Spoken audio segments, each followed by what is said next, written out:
Hello बच्चों, आज हम आप लोगों के लिए लाए हैं सेट थ्योरी। ठीक है, जो कि बहुत ही इम्पॉर्टेंट टॉपिक है। इसका अन्य टॉपिकों में भी बहुत सारे यूज़ हैं, इसलिए आइए इसको समझते हैं ध्यान से कि सेट थ्योरी क्या होती है। ठीक है, देखिए समझिए। तो it is founded by a great German mathematician George canter.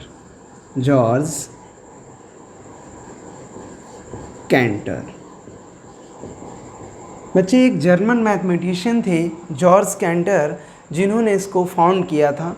बहुत ही अच्छे ग्रेट मैथमेटिशियन थे, उन्होंने इसको क्या किया था, फाउंड किया था, जॉर्ज कैंटर। तो आइए अब इसके विषय में पढ़ते हैं कि what is the set theory. Sets होते क्या हैं, देखिए समझिएगा और पूरी समझने की कोशिश करिएगा, और उम्मीद करता हूँ आपको पूरी तरीके से समझ में भी आएगा। तो देखिए स्टार्ट करते हैं।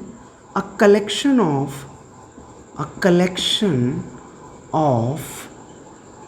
well-defined objects is known as sets। is known as क्या बच्चा, sets। मैंने आपसे क्या डिफिनीशन बोली, a collection of well-defined objects is known as sets। ठीक है, तो कलेक्शन मतलब होता है बच्चों किसी भी चीज़ का ग्रुप। क्या मतलब होता है, किसी भी चीज़ का ग्रुप, समूह, बहुत सारी चीज़ें, जहाँ पे बहुत सारी चीज़ें हों, इकट्ठा हों, उसे हम कलेक्शन बोल सकते हैं। ठीक है, ऑब्जेक्ट्स मतलब आप जानते हैं चीज़ें, वस्तुएं, कुछ भी हो सकता है। ठीक है, किसी व्यक्तियों का भी समूह हो सकता है। A collection of well defined object. तो आप कह रहे होंगे सर डिफाइन तक तो ठीक था, वेल डिफाइन का मतलब यहाँ पर क्या है। तो आइए इस डिफिनीशन को अगर आप अच्छे से समझना चाहते हैं तो आपको एग्जाम्पल के थ्रू समझाते हैं, आपको अच्छे से क्लियर हो जाएगी। तो लेते हैं एक एग्जाम्पल लेते हैं बच्चों, इसका ध्यान दीजिए। अ कलेक्शन ऑफ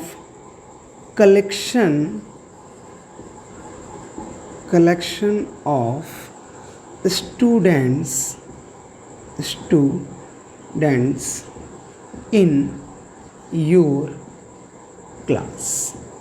बच्चों, हमने ले लिया collection of students in your class, आपके क्लास में स्टूडेंट्स का कलेक्शन।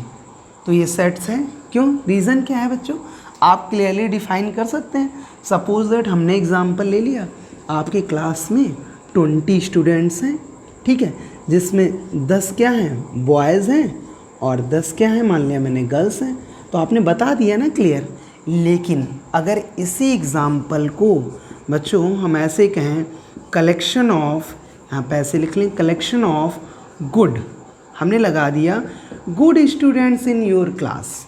तो बच्चों अब आप बताइए कि ये कलेक्शन जिसमें हमने बोला गुड स्टूडेंट्स, क्या ये आपका सेट्स है? तो आप सोच में पड़ जाएंगे कि सर गुड स्टूडेंट्स, गुड कैसे बताएं सर।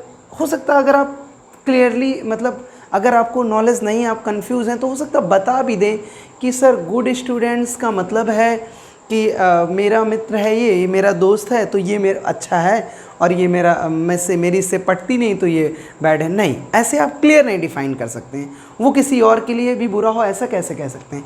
आइए इस चीज़ को हम एक आपको एग्जांपल लेकर समझाते हैं। सपोज़ दैट आपकी क्लास में ये एक बच्चा है रोहन, कोई भी मान लीजिए। ठीक है, तो मैथ्स, ये क्या है, मैथ्स में अच्छा है। ध्यान दीजिए बच्चों, ये रोहन जो है वो मैथ्स के सब्जेक्ट में अच्छा है, तो मैथ्स के टीचर के लिए ये कैसा होगा, गुड होगा। ध्यान दीजिएगा। और वही इंग्लिश सब्जेक्ट में ये बहुत पुअर है। इंग्लिश सब्जेक्ट में कैसा है, पुअर है। ध्यान से समझिए, इंग्लिश सब्जेक्ट में कैसा है, पुअर है। तो क्या इंग्लिश टीचर के लिए गुड होगा? नहीं, नॉट गुड। इंग्लिश वाले टीचर कभी इसकी तारीफ़ नहीं करेंगे। तो बच्चों कुछ समझ पा रहे हैं, क्या रोहन अच्छा बुरा था? नहीं, रोहन अपनी जगह था। मैथ्स के टीचर को अच्छा लगा क्योंकि ये मैथ्स में अच्छा है, और इंग्लिश के टीचर को अच्छा नहीं लगा क्योंकि ये इंग्लिश में अच्छा नहीं है। तो ऐसे ही बहुत सारे बॉयज़ लेकर या बहुत सारे गर्ल्स लेकर, यहाँ 20 बॉयज़ अगर 20 गर्ल्स में ही बात करें, यहाँ कौन अच्छा है कौन ख़राब है हम क्लियरली डिफाइन नहीं कर सकते हैं, इसका हमें कोई रेशियो नहीं दिया गया है। ठीक है बच्चों, तो यहाँ पे हम इसको सेट्स नहीं बोल पाएंगे। ठीक है, तो गुड यानी जब भी स्पेसिफिक क्वालिटी लगा देगा गुड्स। अब आइए आपको मैनी मोर और एग्जांपल्स लेकर समझाते हैं, तो फिर वो सेट्स नहीं होगा। यानी स्पेसिफिक क्वालिटी लगा दे, गुड स्टूडेंट्स, बैड स्टूडेंट्स। जैसे आपको एक एग्जांपल और लेते हैं, मोस्ट डेंजरस, ध्यान दें बच्चों, most dangerous animals in of all world. Most, ध्यान दीजिए, सेकेंड एग्जांपल की बात करते हैं बच्चों, मोस्ट डेंजरस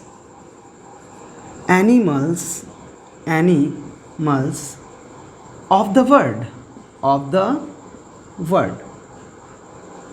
ध्यान दीजिए। मोस्ट डेंजर एलिमेंट, अगर एनिमल्स की खतरनाक जानवरों का समूह, खतरनाक जानवरों का कलेक्शन ऑफ, हमने ले लिया बच्चों, collection of most dangerous animals of the world. क्या ये आपका सेट्स है? नहीं। यहाँ पे देखिए ये जो वर्ड लग गया मोस्ट डेंजरस, नहीं आप डिफाइन कर पाएंगे कौन खतरनाक कौन कैसा। मान लिया आप, हम कह रहे हैं शेर की भी बात करें, हम कह रहे हैं टाइगर की भी बात करें, तो पेट एनिमल जिसके लिए वो पालतू होगा, जो उसको पाले होगा, क्या उसके लिए खतरनाक है? सांप की बात करते हैं, snake it is a danger element, but क्या सबके लिए जो सपेरे उसको रखते हैं, जो उसको पास में रखते हैं, उनके लिए भी खतरनाक है? नहीं, उनके लिए खतरनाक नहीं। तो जिसको हम क्लियरली ऐसा कलेक्शन, अब इसे मैथ की भाषा में समझाएं, मैंने आपको इसे डेली लाइफ रूटीन से रिलेट किया ताकि आप इसको समझ पाएँ। ठीक है, तो इसके विषय में क्या है, हम क्लियरली डिफाइन नहीं कर सकते हैं। जैसे good players, the good players of cricket team, good players of cricket team, यानी क्रिकेट टीम के गुड प्लेयर्स का कलेक्शन, तो ये सेट्स होगा? नहीं, बिल्कुल नहीं होगा। तो आई होप अब आपको सेट्स के विषय में क्लियर हो गया होगा। ठीक है, इस तरीके से। तो मैनी मोर एग्जांपल्स और ले लेते हैं सेट्स की बात। जैसे किसी भी चीज़ का कलेक्शन, जैसे a collection of natural number. बच्चों अगर बात करें कलेक्शन ऑफ नेचुरल नंबर, तो ये क्या है बच्चों? ये सेट है, क्योंकि नेचुरल नंबर हम बता सकते हैं। Collection of odd natural number, अगर हम बोल दें odd natural number, odd natural number क्या होते हैं बच्चों? 1 2 3, ये सब क्या होते हैं? नेचुरल नंबर होते हैं, आप जानते हैं। ऑड नेचुरल नंबर क्या होते हैं? 1 3 5 7, इस तरीके से तो कलेक्शन है। ठीक, आइए, तो ये तो आपकी बात हो गई बच्चों किसकी? कलेक्शन डिफिनीशंस की, कि what is the set. Set is a collection of well defined object, यानी किसी भी चीज़ का कलेक्शन जिसको हम वेल डिफाइन कर सकते हैं, वो हमारा क्या है? सेट्स है। मैंने आपको एग्जांपल्स भी बताएं। तो अब इसकी बात करते हैं बच्चों, representation of sets. What is the representation of sets? इसकी बात करेंगे बच्चों,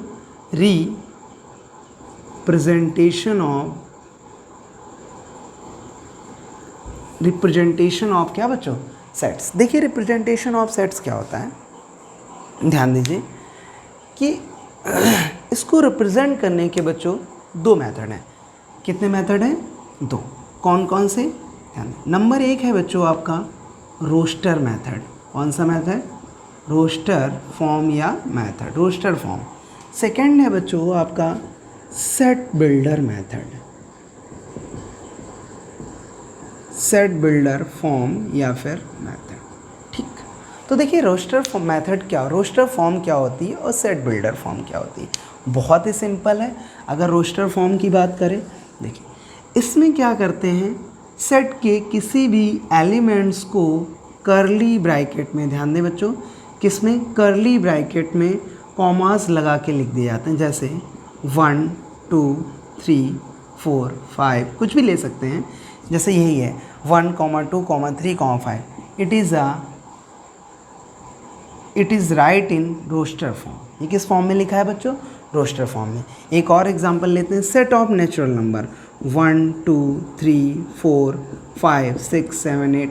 तो मैंने आपको बताया इसमें कैसे लिखा जाता है बेटा रोस्टर फॉर्म में, एलिमेंट्स को कर्ली ब्रैकेट में कॉमास लगा के लिख दिया जाता है, तो वो हमारे हो जाते हैं रोस्टर फॉर्म में। किसका सेट है? Set of natural number. ठीक, पहली बात क्लियर हो गई। अच्छा, इसमें बेटा स्टैंडर्ड सेट्स होते हैं कुछ, तो आइए आपको उन स्टैंडर्ड सेट के विषय में बता देता हूँ आपको। देखिए, कुछ स्टैंडर्ड सेट्स होते हैं, उनके विषय में बताता हूँ। सबसे पहले set of natural number. Set of बच्चे नेचुरल नंबर, इसको कैपिटल एन से डिनोट करते हैं। ठीक है, इसका नाम क्या होता है? Set of natural number. ठीक है बच्चों, सेट ऑफ नेचुरल नंबर तो कैसे लिखेंगे? 1, 2, 3, 4, 5 एंड सो ऑन। ठीक। अच्छा, एक और बच्चे रिमेंबर दैट जो सेट्स होंगे आपके वो हमेशा कर्ली ब्रैकेट में ही लिखे जाएंगे। कभी भी बच्चों स्मॉल ब्रैकेट या फिर बिग ब्रैकेट का यूज़ हम सेट में नहीं करेंगे। Remember that this point. Set को हमेशा कर्ली ब्रैकेट में लिखा जाएगा, स्मॉल या बिग ब्रैकेट का यूज़ हम कभी भी नहीं करेंगे। ठीक है, तो जैसे हमने ले लिया सेट ऑफ नेचुरल नंबर। फिर बात करते हैं बेटा जेड। जेड क्या होता है? जेड होता है बच्चा set of integer. Set of क्या होता है बेटा? इंटीजर। इंटीजर मैं आपको बता चुका हूँ, इससे पहले मैंने सारे नंबर्स के विषय में अच्छे से एक वीडियो बना रखा है, टाइप्स ऑफ नंबर। अगर आप नंबर्स को नहीं जानते हैं तो बेटा क्लिक द बटन एंड देखे जाके, आपको वहाँ पे पड़ा है, वहाँ पे जाके आप इसको देख लीजिए अच्छे से। ठीक है, सेट ऑफ इंटीजर। फिर बेटा अगर z प्लस लिखा है इसका मतलब होता है सेट ऑफ पॉजिटिव इंटीजर। कौन से होते हैं? Positive integer. Okay, z minus कहीं लिखा है तो इसका मतलब है बेटा सेट ऑफ निगेटिव इंटीजर। क्या होता है? Set of negative integer. ठीक है बच्चों, नेक्स्ट अगर बात करें हम उसके बाद में Q, तो Q होता है बच्चा सेट ऑफ रैशनल नंबर। किसका सेट होता है? Rational number. ठीक, नेक्स्ट अगर बच्चों यहीं पे Q पॉजिटिव की बात की जाए तो set of positive rational number. कौन से हो जाएंगे बच्चों? Set of positive rational number. Q minus आपका हो जाएगा set of negative rational number. It is a negative rational number. ठीक, तो और अगर बच्चों बात करें C की, तो C होता है सेट ऑफ कॉम्प्लेक्स नंबर। क्या होता है बच्चा?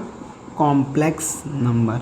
आप इसको नोट डाउन भी कर सकते हैं वीडियो पॉज करके, या फिर स्क्रीनशॉट भी बच्चे आप इसका ले सकते हैं। ठीक है। अच्छा, दूसरी चीज़ आप चाहें, अगर आपको सुविधाजनक लगे तो आप इसके साथ में बच्चों नोट्स भी बनाते चलें। अगर साथ में आप नोट्स बनाते चलेंगे तो आपको चीज़ें अच्छे से क्लियर होती रहेंगी। ठीक है, कॉपी पेन लेके बैठें और अच्छे से नोट्स भी साथ में बनाते चलें। अच्छा, दूसरी चीज़ अगर आप ऐसा नहीं करते हैं तो बहुत सारे वीडियोज़ हो जाते हैं, फिर चीज़ें अच्छे से क्लियर नहीं हो पाती हैं, उनको भूलते हैं। तो देखिए, capital N set of natural number, Z set of integer, Z plus set of positive integer, Z minus set of negative integer, C set of complex number, Q set of rational number, Q plus set of positive rational number, Q minus set of negative rational number. ठीक है, तो बच्चों ये तो आपने कुछ standard set थे जिनकी आपने बात की। तो आइए अब हम सेट बिल्डर मेथड की तरफ बढ़ते हैं। What is the set builder method या सेट बिल्डर फॉर्म? देखिए, सेट बिल्डर फॉर्म कैसे कहती, कैसे जानते हैं what is the set builder form?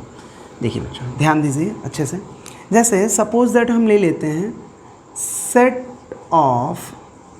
Of even natural number. हमने एक सेट लिया बच्चों जो इवन नेचुरल नंबर का है। तो देखिए, अगर हम इसको रोस्टर फॉर्म में लिखें, किस फॉर्म में बच्चे? रोस्टर फॉर्म में। तो कैसे लिखेंगे? मैंने आपको बताया रोस्टर फॉर्म में कर्ली ब्रैकेट में कॉमास के साथ 2, 4, 6, 8 and so on. This is the set of even natural number. Okay, but अगर इसी को बच्चे मुझे सेट बिल्डर फॉर्म में लिखना है तो हम कैसे लिखते हैं? देखिए इसमें क्या किया जाता है बच्चे, उसकी एक स्पेसिफिक क्वालिटी ढूंढी जाती है।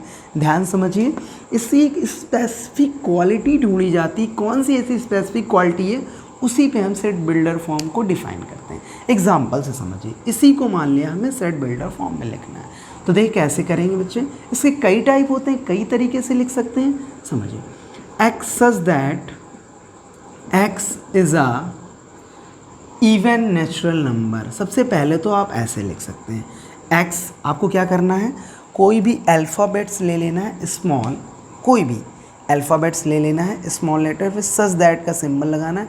X is a even natural number. एक तो आप इस तरीके से लिख सकते हैं, ठीक बच्चे।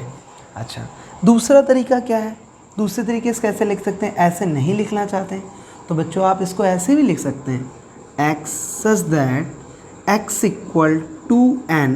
एक्स किस टाइप का है? 2 का मल्टीपल है, comma n belongs to capital N and curly bracket closed. इसका मतलब क्या है, x such that x is equal to 2n comma n belongs to capital N. इसका मतलब एक्स एक एलिमेंट है जो कि किस टाइप का है, 2n टाइप्स का है, और जो स्मॉल n है वो नेचुरल नंबर को बिलोंग कर रहा है। मतलब अगर यहाँ पे बच्चों हम 2 इंटू 1 करें, ध्यान दीजिए, 2 इंटू 1 तो हमें क्या मिल जाएगा 2, 2 इंटू 2 करेंगे तो क्या मिल जाएगा 4, 2 इंटू 3 करेंगे बच्चों तो क्या मिल जाएगा 6, 2 इंटू 4 करेंगे तो क्या मिल जाएगा 8। तो आप देख रहे हैं इससे ये सेट फॉर्म हो रहा है, तो इसीलिए ये रोस्टर फॉर्म है और ये इसकी कौन सी फॉर्म है, set builder form. I hope आपको क्लियर हो गया होगा। तो आइए बच्चों इसी में एक और एग्जांपल लेते हैं और आपको और अच्छे से डिस्क्राइब करते हैं what is the roster form and what is the set builder form. ठीक, देखिए बच्चों इसी में थोड़ा सा एग्जांपल चेंज करते हैं। Set of odd even odd natural number, ठीक है। आइए इसको रोस्टर फॉर्म में कैसे लिखेंगे, 1 3 5 7 9 एंड सो ऑन। ठीक बच्चों, एंड सो ऑन और करली ब्रैकेट क्लोज।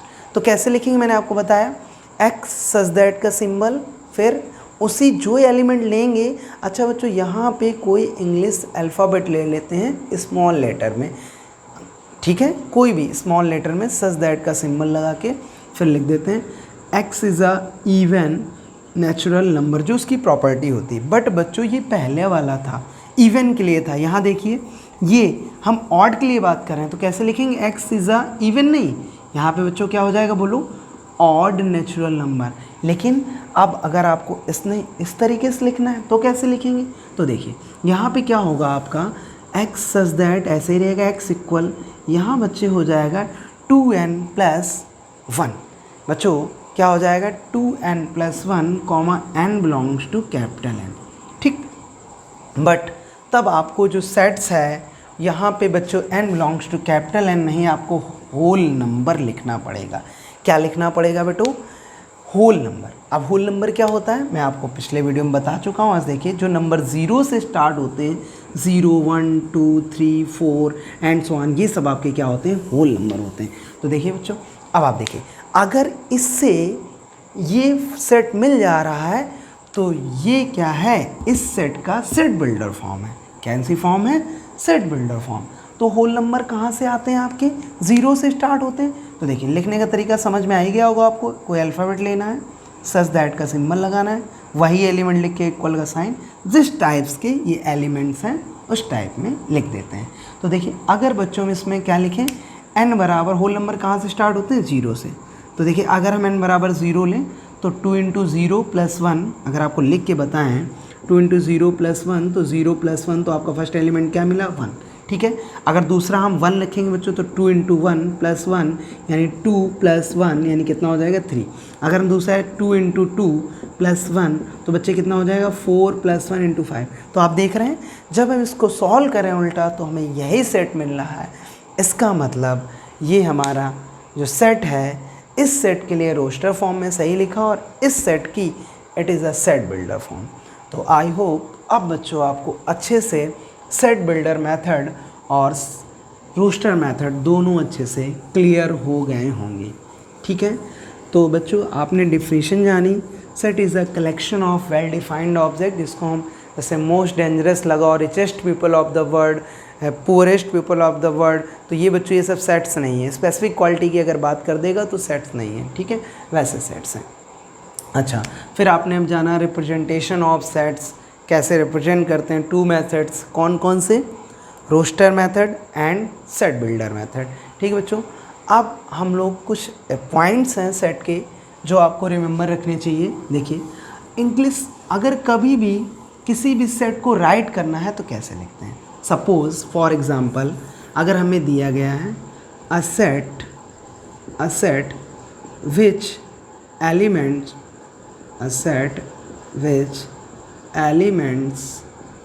आर 1 2 3 और हमें इसको सेट में लिखना है, तो बच्चों कैसे लिखेंगे। तो हम क्या करते हैं, सेट को इंग्लिश अल्फ़ाबेट्स के, रिमेंबर दैट इंग्लिश अल्फ़ाबेट के कैपिटल लेटर, ध्यान दें बच्चे, इंग्लिश अल्फ़ाबेट के कैपिटल लेटर से लिखते हैं, जैसे A B C कुछ भी, और जो एलिमेंट्स हैं वो एलिमेंट्स लिख देते हैं 1, फिर कॉमा लगाएंगे 2, फिर कॉमा 3, कर्ली ब्रैकेट क्लोज। ऐसे नॉर्मली हम सेट को लिख देते हैं, ठीक है।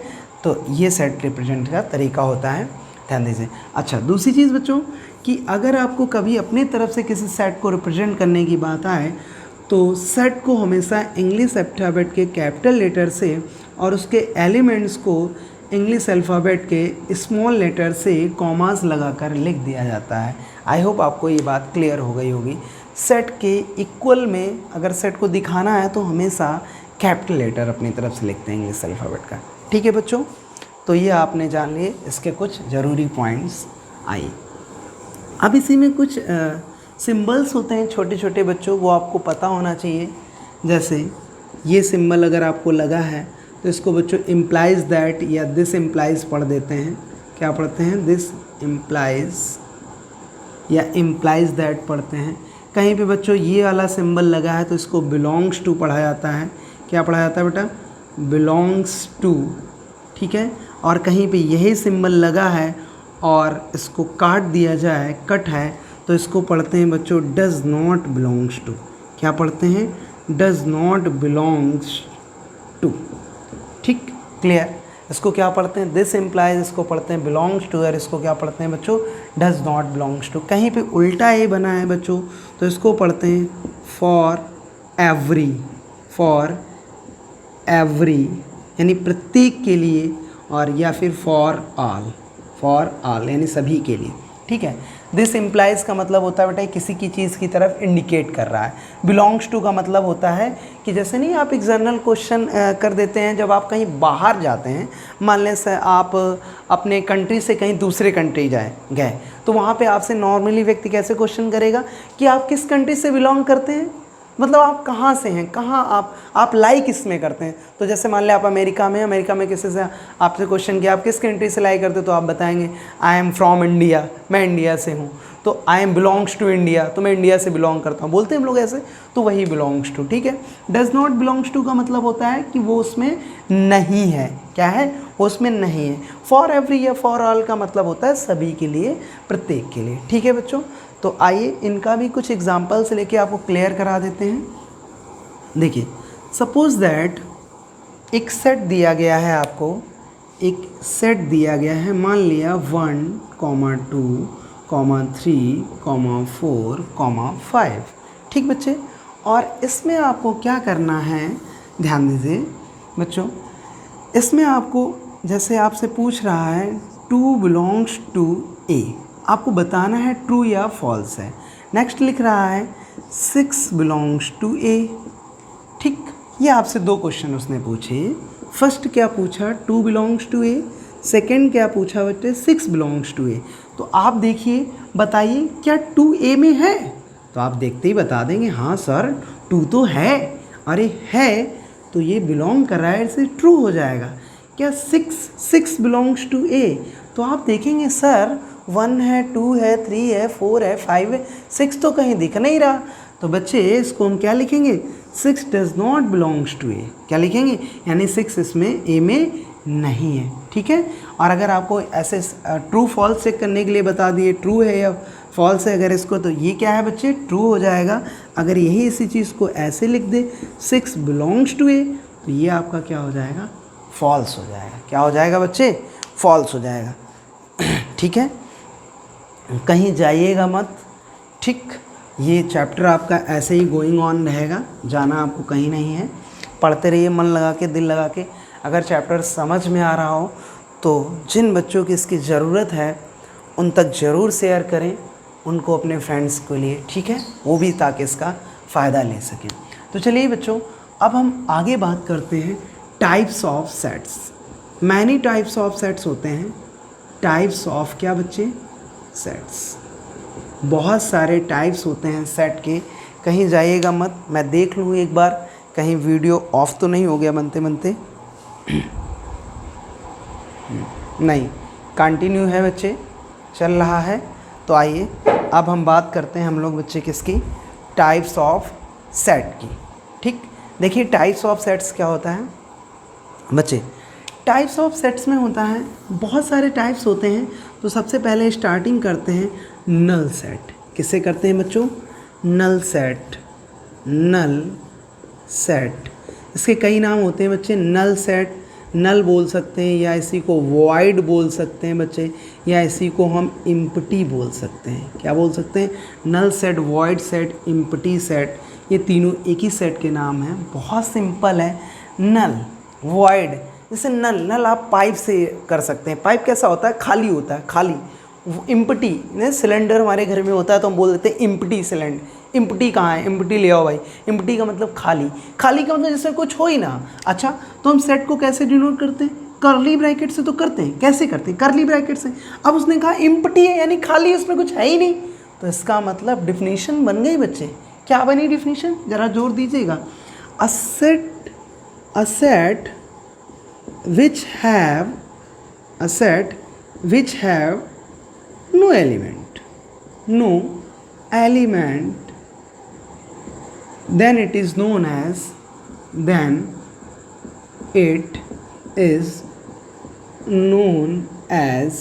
empty set। क्लियर हुआ क्या बच्चे। नल सेट, वॉइड सेट का मतलब एक ऐसा सेट जिसके पास कोई भी एलिमेंट्स नहीं है, इट इज़ नोन एज क्या बच्चे, इम्पटी, वॉइड। इम्पटी सेट कह दें या वॉइड सेट कह दें या फिर हम नल सेट कह दें, कुछ भी कह सकते हैं। ठीक बच्चे, आइए इसका एक एग्जांपल लेते हैं। अच्छा बच्चों, पहले थोड़ा सा और जान लेते हैं। इट इज़ डिनोटेड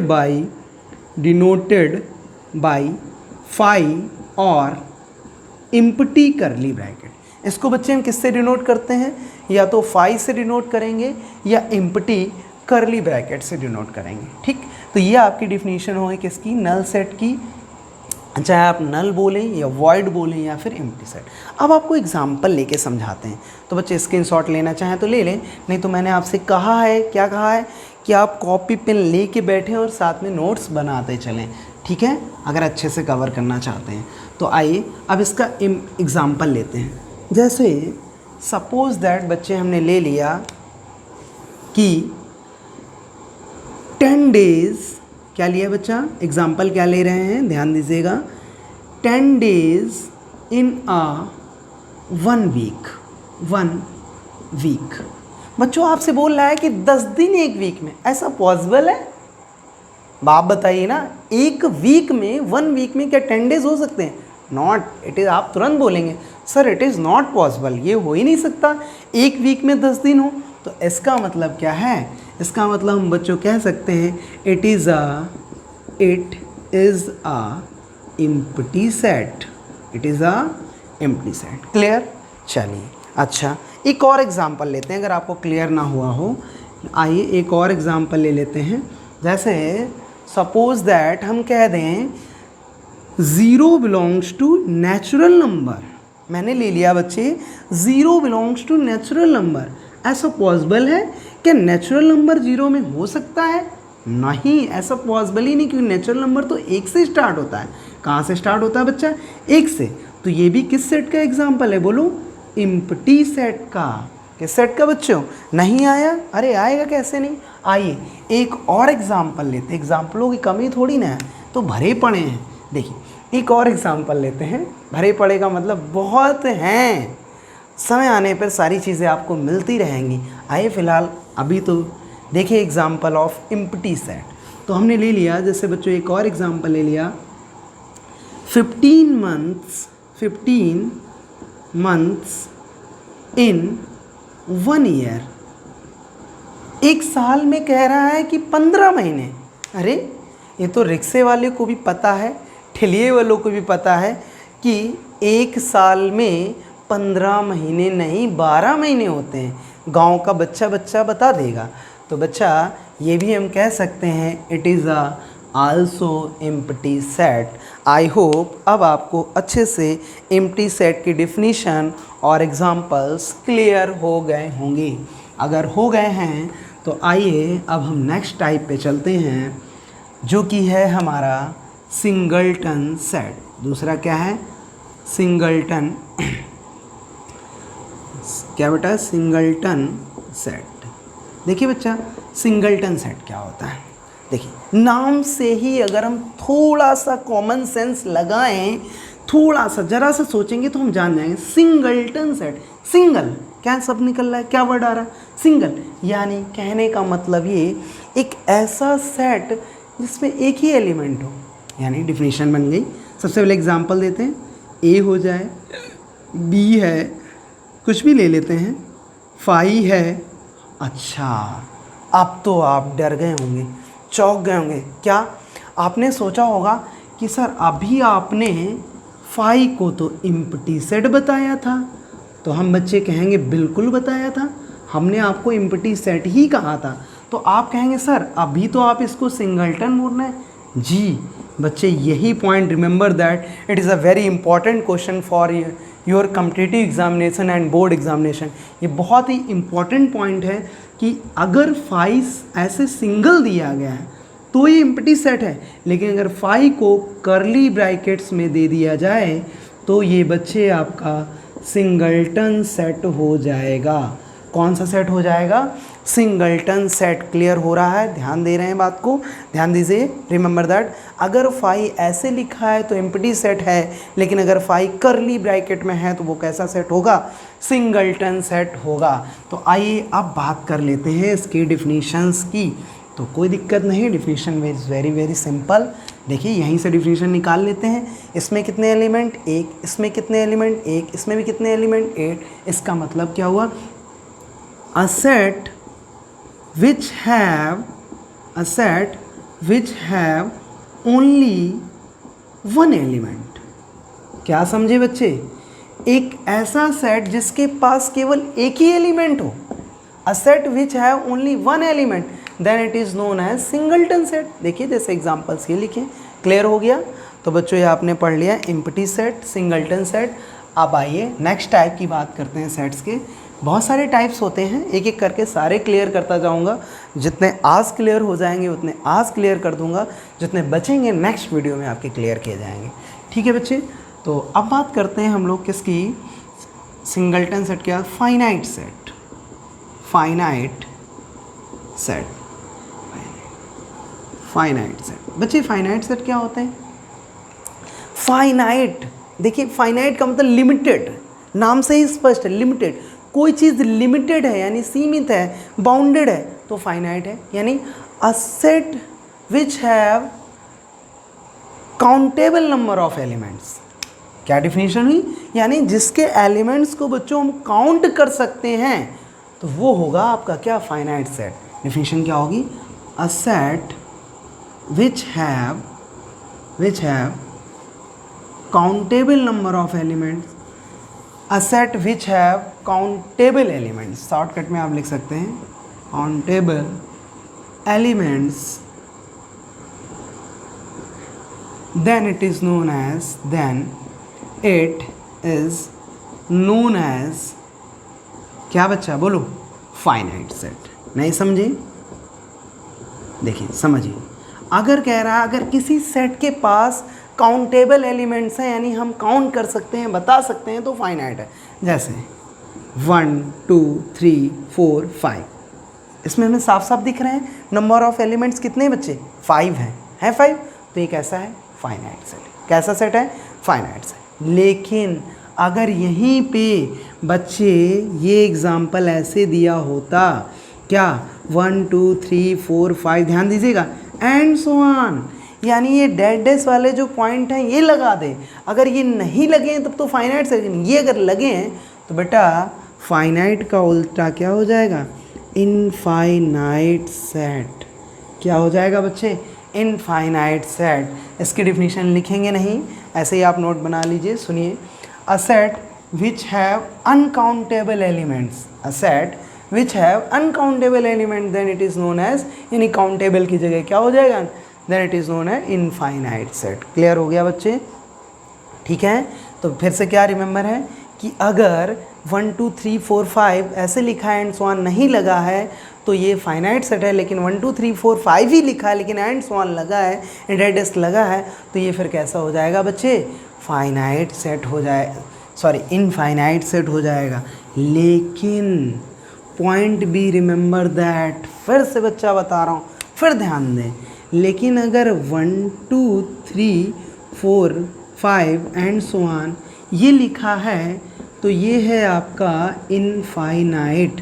कैसा सेट है? इनफाइनाइट। लेकिन बच्चे ध्यान देना, यहीं पे अगर हम लिख दें 2 2 2 2 and so on dad dad, तो बच्चे अब आपका आंसर होगा, सोचिए सोचिए जल्दी बताइए, टाइम तो है ही नहीं आपके पास, सोचिए अब ये सेट क्या होगा? अगर इस सेट को पूछा है तो भी क्या आपका जवाब होगा? इनफाइनाइट। तो बच्चे आप गलत हैं, मैं आपसे यही कहना चाहूँगा। फ़िलहाल आप गलत तो कभी नहीं होते। आइए आप सीखेंगे, क्योंकि याद रखिएगा व्यक्ति अपने गलतियों से ही सीखता है। जिसने लाइफ में गलतियाँ नहीं की, याद रखिएगा उसने जीवन में कुछ नया करने की कोशिश नहीं की। एक बात हमेशा रिमेंबर रखिएगा, इसलिए गलतियों करने से कभी मत डरिएगा, लेकिन कोशिश करिएगा कि जीवन में हर बार नई गलती हो। यही तो ज़िंदगी है, यही क्या है बच्चे? ज़िंदगी। तो देखिए आगे बढ़ते हैं। इस सेट की बात चल रही थी 2 2 2 2 एंड सो ऑन, ठीक। तो अगर आपसे इसकी बात कर दे तो इट इज़ नॉट, बच्चे ध्यान दीजिए, जब कोई यहाँ पे एक पॉइंट आपको रिमेंबर रखने वाला है, जब किसी सेट में क्या हो, एलिमेंट्स रिपीट हो रहे हों, बार बार रिपीट हो रहे हों, तो बच्चे वहाँ पर एलिमेंट्स को एक ही बार लिखा जाता है। याद रखिएगा, रिपीटेड एलिमेंट्स को केवल कितनी बार लिखा जाता है? एक बार। तो आप बताइए ये कैसा सेट हो जाएगा? जल्दी बोलिए, अभी मैं पढ़ा चुका हूँ। कैसा सेट हो जाएगा? Singleton set. कैसा सेट हो जाएगा बच्चा? सिंगलटन, सिंगल एलिमेंट हो गया ना। अच्छा, बात क्लियर हुई? हो गई होगी। चलिए, अगर नहीं हुई तो आइए एक एग्जांपल और लेते हैं। सपोज दैट कोई सेट दिया गया है और उसमें लिखा है 2 3 4 5 2 3 और 4, इस तरीके से, ठीक। तो आप देखिए, अगर किसी भी सेट में एक ही एलिमेंट को कई बार लिखा गया है तो वो मीनिंगलेस है, उसका कोई मतलब नहीं। आपको केवल उसको एक ही बार लिखना है। तो कौन कौन एलिमेंट्स इसमें? 2 है, 3 है, 4 है, 5 है। तो ये करेक्ट फॉर्म है इसकी, ठीक है। ये सेट की क्या है बच्चे? Correct form. ओके, तो आइए बच्चों, अब हमने बात कर ली, किसकी बात कर ली हमने बात की finite set, infinite set, singleton set, empty set. अब हम बात करेंगे बच्चों इक्वल सेट्स की। किसकी बात करेंगे? Equal set. Equal sets, what is the बच्चे इक्वल सेट्स? इक्वल सेट्स क्या होते हैं? एग्जाम्पल के थ्रू समझिए फटाफट। अच्छा बच्चों, एक काम करते हैं, डेफिनेशन हम बोल दिया करेंगे, आप नोट्स बना लिया करिए और या लिख लिया करिए, और हम आपको एग्जाम्पल के थ्रू अच्छे से जल्दी जल्दी समझा देंगे। क्योंकि बच्चे it is a online class, not offline. बच्चे इसमें क्या है, वीडियो आपका बड़ा होगा तो हम कोशिश करेंगे कि इसको हम छोटा बनाएं, जिससे चीज़ें ज़्यादा, कंटेंट आपको ज़्यादा प्रोवाइड हो, लेकिन वीडियो ज़्यादा बड़ा ना बने। तो हम बात कर रहे हैं बच्चों इक्वल सेट्स की। तो देखिए, एक दो हमने सेट ले लिए, 1 2 3 एक सेट लिया और एक दूसरा सेट ले लिया B 3 2 1। क्या ले लिया बच्चे? पहला सेट लिया 1 2 3 और दूसरा सेट क्या लिया? 3 2 1, ठीक। अब हमें इसकी बात बताना है, इक्वल सेट्स की डिफिनेशन निकालनी है। तो देखिए, if we can take 2 non empty sets, ध्यान दें बच्चे, if we take 2 non empty set and they have exactly same element, ध्यान दें बच्चे, लेकिन लिखेंगे नहीं तो आपको क्लियर नहीं होगा। ध्यान दें से कैसे लिखेंगे, if A and B are two non empty sets, if A and B are two non-empty sets and they have exactly this is point, remember that, exactly same elements, then it is known as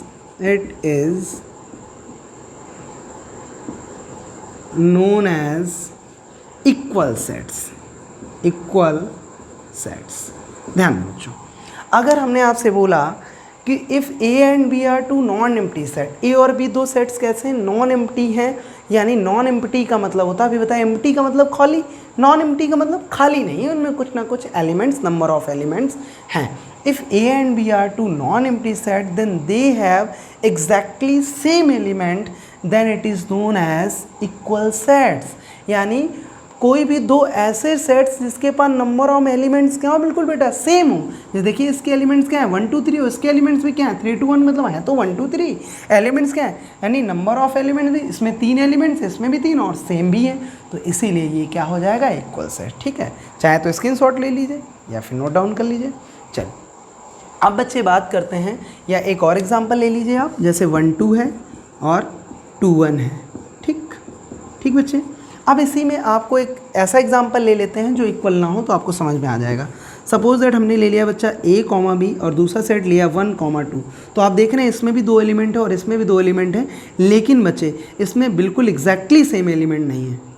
इसमें element तो same है, number of element तो 2 हैं, लेकिन exactly same नहीं, क्योंकि इसके element a b है, इसके एलिमेंट 1 2 हैं। तो इसलिए हम कह सकते हैं कि ये हमारा क्या है, इक्वल सेट नहीं है। तो आप फिर आपके दिमाग में आएगा कि सर अगर ये इक्वल एलिमेंट, सर अगर आपके नंबर ऑफ एलिमेंट सेम हो, ध्यान दीजिए नंबर ऑफ एलिमेंट सेम हो, यानी इसमें भी 2 इसमें भी 2, ठीक, लेकिन एग्जैक्टली सेम हो ना, तो उनको क्या बोलेंगे, तो बच्चे इनको बोलते हैं इक्विवेलेंट सेट।